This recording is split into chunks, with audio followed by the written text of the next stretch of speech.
Church at home. Hey, TJ. Hi, Buckles. Hey, I'm putting together a softball team, and I was wondering, do you want to play? Sure, I'd love to. Yay! Okay, let's go to the park and practice. Okay. Okay. Hey, Chuckles! Hi! I know you love softball. I was wondering if you wanted to be on my softball team. I'd love to! You're the best brother! Yay! Oh, thank you, Chuckles. We're gonna go practice now at the park. Okay, wait for me! I'll be there! Hey, Sally! Hey! Hey, do you and Cheese want to be on my softball team? We're gonna go practice right now. Well, Cheese, he's out shopping for cheese, but I am totally in. I'll meet you there. Oh, awesome. Okay, I'll see you there.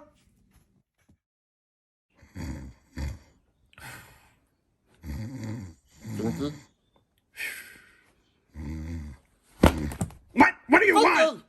I need you. For what?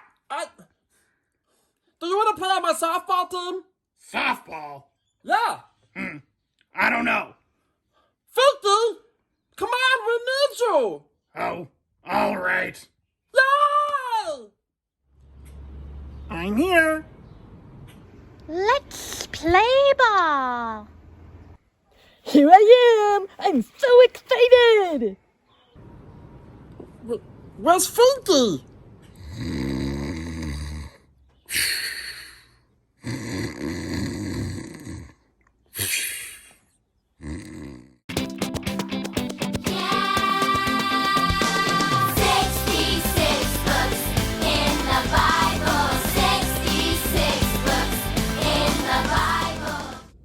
Well, we have just a few more lessons left on this part of our journey through the 66 books of the Bible.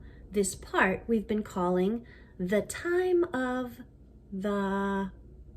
You know what? Let's just say it. Come on, kids. Say it with me. Are you ready? The time of the kings.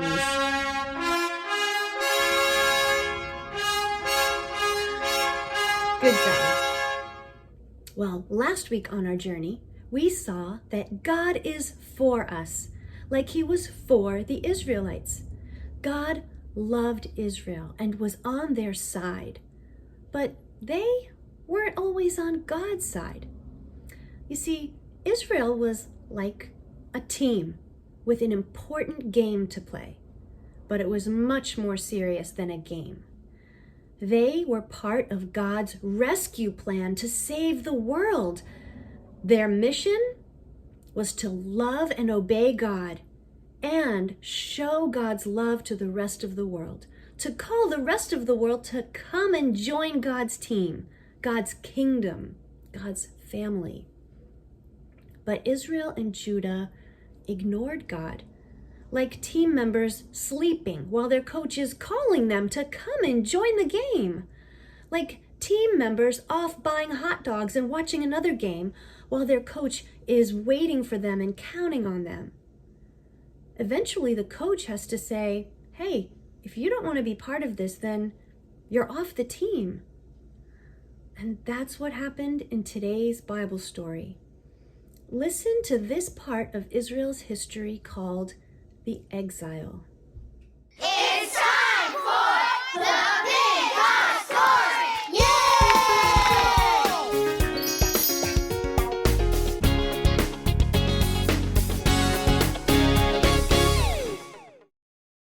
The northern kingdom of Israel was no longer following God. King after king after king did evil and led the people away from God. Wait, Miss Millie! Hi, Sally. When you say no longer following God, do you mean that they totally stopped following God? Like, completely? Yes, Israel disobeyed all of God's commands. All of them? They bowed down to idols. They copied the nations around them, doing horrible things that God told them not to do. They even killed their own children to worship those false gods. Oh no, that's so terrible. I can't even think of the right words to say. Yet God was patient. He sent prophets to warn the Israelites again and again. Yeah, I remember. The prophets, they would say, "Stop it! Stop it!" Yes, the prophets would say, "Turn back to God or else there'll be trouble." But the Israelites ignored the prophets. They ignored the warnings. They ignored God. Oh no. God had patiently waited for 200 years. Israel had 19 kings in that time. 200 years? That is such a long time. That's right, that was a long time. But God couldn't wait any longer. God had promised the Israelites hundreds of years before all of this that they would be in the land that they were in. He promised to bless them and make them a blessing to the whole world.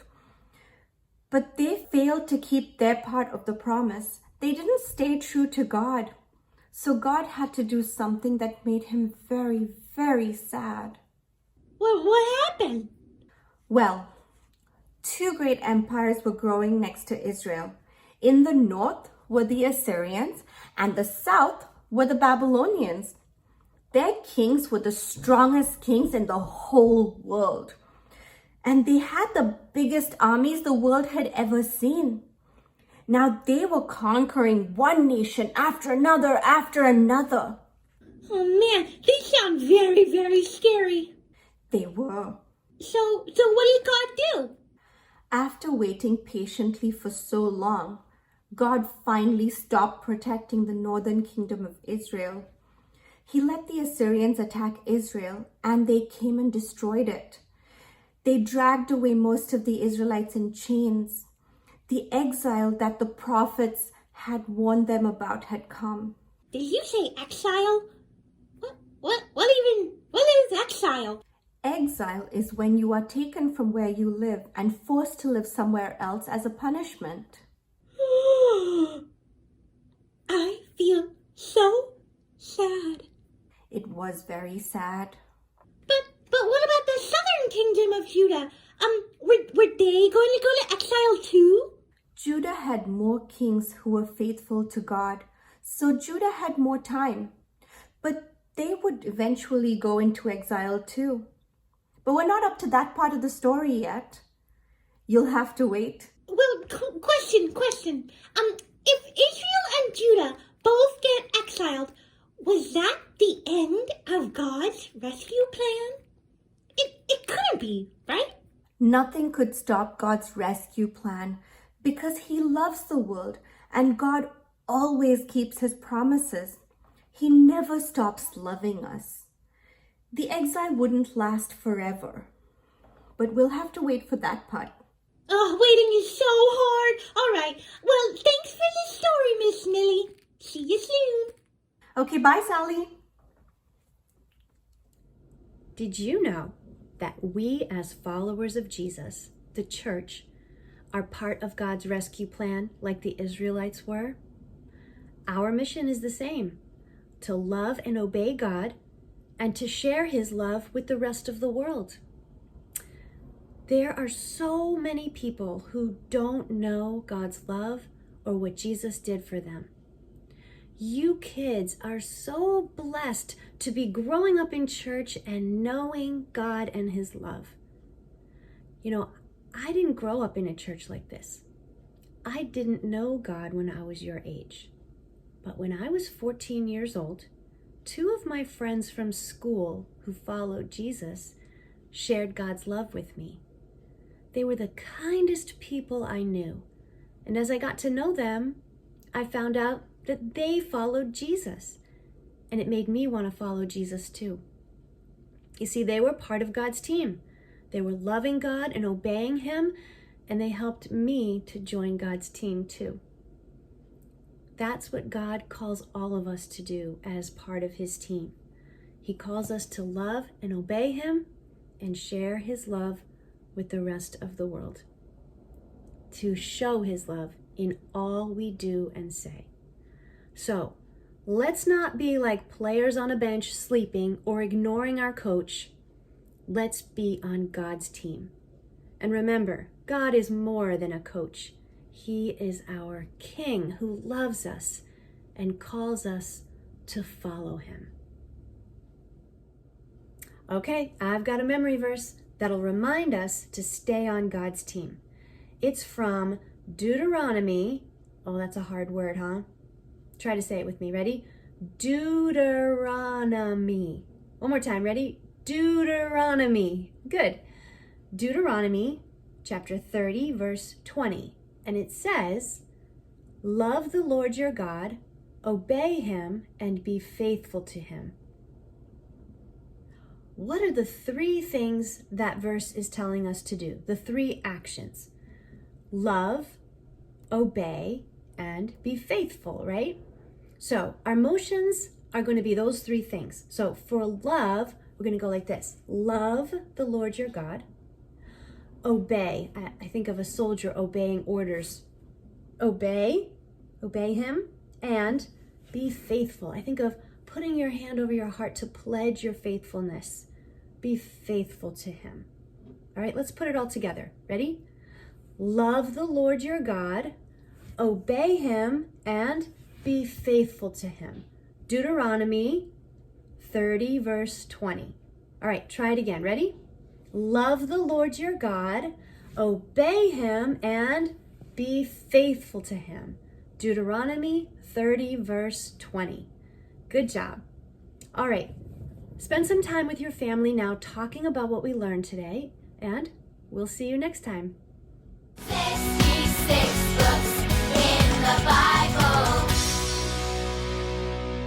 Here I am. Hey, was that an ice cream truck I heard? Here I am, guys. I couldn't find a ball. Will this work? Here I am. I'll be the catcher. They don't wear this? Huh? Hey, wait, I wasn't ready. I got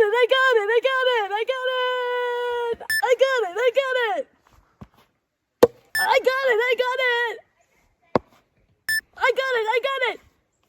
Oh, I don't got it. Ow. Softball's really hard.